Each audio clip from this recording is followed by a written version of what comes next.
Hi guys, so today I'm working on something that I'm really excited about. It's actually, well, there's a couple students who curated and put together this art show on campus, and it's actually called Tiny Art Show. It's super cute. But I think this might be the second year that they've done it. It might be more, but it's at least the second year. But the requirements for this is that all the pieces have to be 4 by 4 inches or smaller. They all have to be traditional, but they can be like any traditional medium. So there have been little pots in the past and little stuffed animals and really just any kind of painting technique or anything you want to do for that. And also each artist has to create 4 paintings that become a series. So this was like right up my alley. I know that I've mentioned before, but I love doing series of paintings so that there's a story between all of them, and it's a lot more engaging to think about as I'm creating it, but I think also looking at it is a lot more interesting. So yeah, I'm really excited.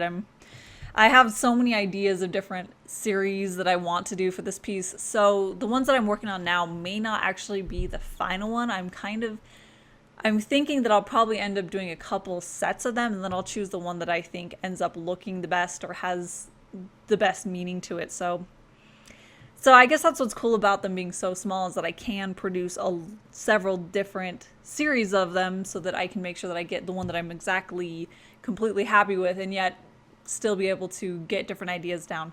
So my actual concept for these 4 pieces is that I wanted to create these women that represented motives for murder and the thought process behind it, and what sort of emotions would lead someone to actually committing murder and to kill someone. So the 4 that I did for these ones that I focused on was revenge, jealousy, betrayal, and justice. And those are all pretty abstract concepts, but I liked the idea that someone could read that and look at the picture and then create a story in their mind that would lead to that. So I think that it hopefully has the effect that I want, so that when someone sees that they're coming up with their own concepts and their own ideas. And since these paintings are so tiny, I can't put much more information in there that would tell the story. So when they see that, they can create their own stories based on what they think that means. So working on these 4 pieces was actually an incredibly good reminder for me to be able to see how much I need to use reference on all my pieces.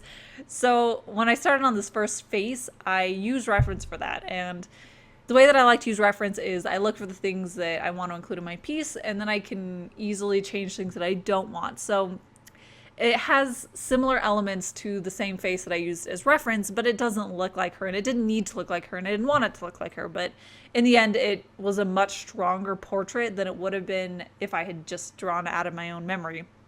But then I went on to the second one, and I decided, no, I don't really want to look up reference. I can do it on my own, so I started drawing that. And compared to the 2, it really was a lot weaker, the way that the face structure looked. It didn't look as real, and I didn't have that same structure behind it. And then I kept doing it. I did another one that was really quick just to put a placeholder there, and then I did the final one, and it just wasn't working. And at that point, I was looking at my stuff, and I'm like, none of these are working. This whole series isn't going to work for me. I need to start over. But then I was like, no, I need to erase the ones that I didn't use reference for, and then look up reference and use those. And when I did, it made a huge difference.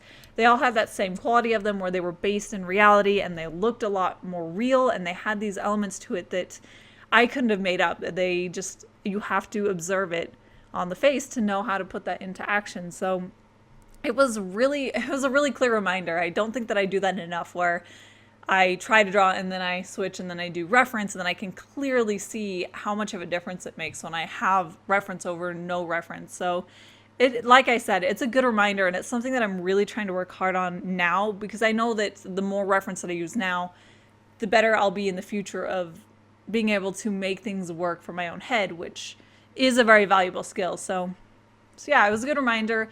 And in the end, I was able to get different faces that look different, but they were exactly what I wanted them to be. And when I finally got to the hands, since I put them all to the very end, I took my own reference of my own hand.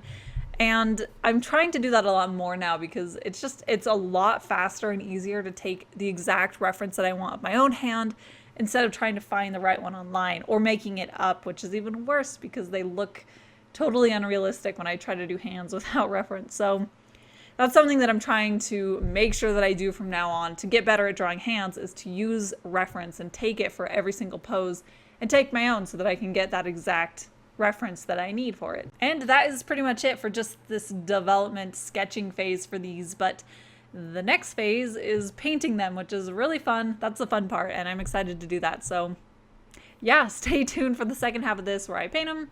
And anyways, thank you so much for watching, and don't forget to hit subscribe so you can catch all my future art videos. And until then, I'll see you at my next one. Bye!